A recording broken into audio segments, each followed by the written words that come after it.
अगर कोई हिंदू यह वीडियो देख रहा है तो आप हमारी एक आखिरी उम्मीद बचे हैं। मेरा नाम आलोक कुमार है और मुझे पता है यह वीडियो बनाने के बाद हम हिंदुओं के साथ यहाँ क्या होने वाला है, फिर भी हमारे पास कोई और रास्ता नहीं बचा, क्योंकि इस देश को जितना कश्मीर अपना लगता है, अगर उसका आधा भी नॉर्थ ईस्ट मेघालय लगता तो आज हम हिंदू यहाँ नहीं रोते। कश्मीरी पंडित, कश्मीरी हिंदू इस देश को इससे आगे कभी कुछ दिखाई नहीं। मारने वाले मुसलमान थे तो लोग भी चिल्लाए, सरकारें लड़ी, पिक्चर बनी, लेकिन उस जगह का क्या जहाँ मारने वाले मुसलमान नहीं है? क्या वहाँ के हिंदू इस देश के लिए हिंदू नहीं है? क्या नॉर्थ ईस्ट हिंदुओं की जमीन नहीं है? कश्मीर में 1991 से हिंदू मारे और भगाए जा रहे हैं और हम मेघालय शिलोंग में 1980 से मारे, भगाए और कन्वर्ट किए जा रहे हैं। हमारा हर एक दिन डर के साए में गुजर रहा है और किसी को हमारी जान की कोई नहीं पड़ी। मानो ऐसा कि हम जिंदे रहे या न रहे इसका कोई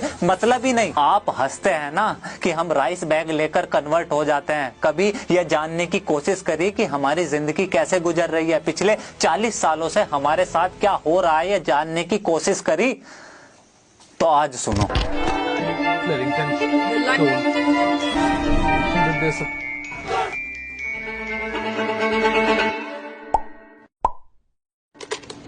आपको हमारी कहानी इंटरनेट या गूगल पर नहीं मिलेगी, क्योंकि ना तो आज तक किसी को कोई फर्क पड़ा और ना ही कभी किसी की लिखने की हिम्मत बनी। दरअसल मेघालय में हम हिंदू माइनॉरिटी में हैं। मुश्किल से 11-12% ही बचे हैं। 75% मेजोरिटी क्रिश्चियन लोगों की है, जिसमें खासी, जैंतिया और गारो कम्युनिटी सबसे ज्यादा डोमिनेंट। जैसे कश्मीर केवल मुसलमानों का है, हिंदुओं का नहीं, सेम वैसी ही शिलोंग मेघालय की लड़ाई है। हम हिंदुओं को वहाँ ढाकर्स मतलब आउटसाइडर बोलते हैं और इनका मकसद साफ है, या तो कन्वर्ट हो जाओ नहीं तो शिलोंग छोड़ दो। और ये मेघालय के हर एक हिंदू घर की लड़ाई है। सबसे बड़ी घटना हुई 1979 में। हम हिंदुओं के पूजा करने का विवाद इतना बड़ा बना कि हम हिंदुओं को घरों से बाहर निकाल कर मारा, हमारे घरों को जला दिया, हमारी दुकानें और प्रॉपर्टी तबाह कर दी। 20,000 से ज्यादा हिंदू शिलोंग छोड़ गए। सालों तक रेफ्यूजी कैंप में पड़े रहे, लेकिन ना कोई खबर, न टीवी और न सरकार। 1984 हिंदुओं के नरसंहार की दूसरी घटना निर्भया दिल्ली से थी, इसलिए पूरे भारत को उसकी चीखें सुनाई पड़ी। गौरी दे नाम था उस लड़की का, प्रेग्नेंट थी वो। उसके पति के सामने बांधकर रेप और फिर धारदार बांस को उसकी आंतों तक घुसा दिया। यहाँ लोगों के कानों में वो चीख आज भी गूंजती है, लेकिन गले से आवाज नहीं निकलती। 1987-1992 5-5, 7-7 महीने के बच्चे ऐसे फेंके गए जैसे कोई पत्थर फेंक रहा हो। जिंदा लोगों को सरेआम जला दिया। तब से और आज तक आए दिन हिंदुओं पर हमले चल रहे हैं।